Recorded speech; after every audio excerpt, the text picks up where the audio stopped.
Hello, I'm Liana Lupas. I'm the curator of the scripture collection of American Bible Society, which means that the Bible Society is paying me a salary to do the work I love most in the world. I'm in charge of a collection of some 46,000 copies of the Bible in some 2,500 languages and dialects. Almost all of them are printed books. We have a few manuscripts, and I'm very happy to talk about my books and my manuscripts to you.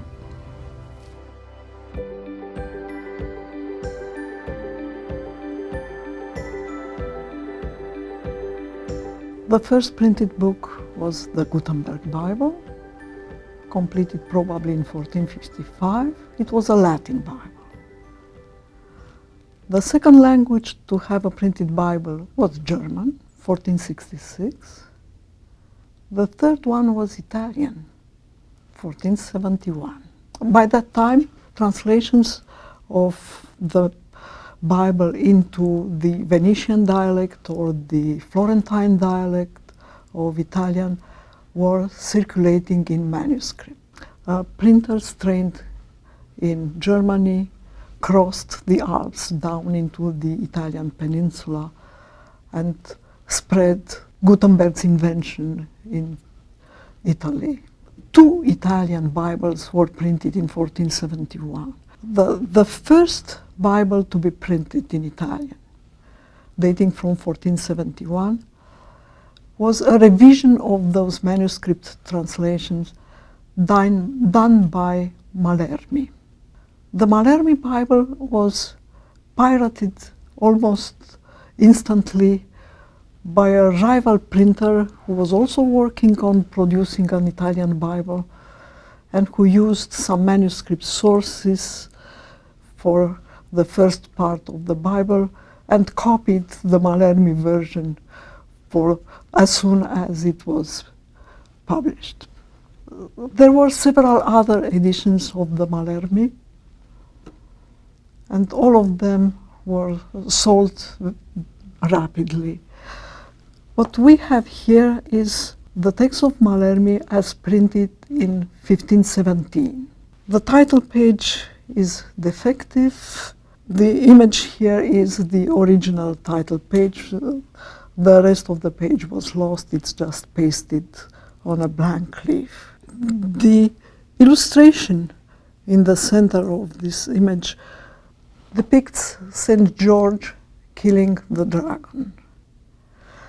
And actually it's an allusion to the name of the printer, who was Giorgio Rusconi.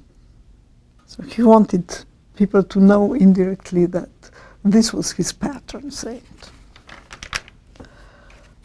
This edition has a sort of prefatory material, which includes some traditional tables that also served as an index to the subject of the Bible. After the tables, there's a more complete preface following immediately the tables, and this opening includes 2 different illustrations. The one here shows a monk copying a manuscript with the sign silentium, silence. It's something that Malermi must have done because he was actually a Dominican monk. So he would have experienced firsthand copying manuscripts in the scriptorium of a monastery with the sign of silentium. The other one depicts Jerome himself writing the text of the Latin Bible he translated. So the preface suggests that the work was done in complete accordance with the Church, and it has the seal of approval of Jerome himself. As usual in 16th century Bibles, the illustrations are mostly in the first part, in the Old Testament, rather than the New. Let's look at the first page of text, the beginning of Genesis, with the story of creation.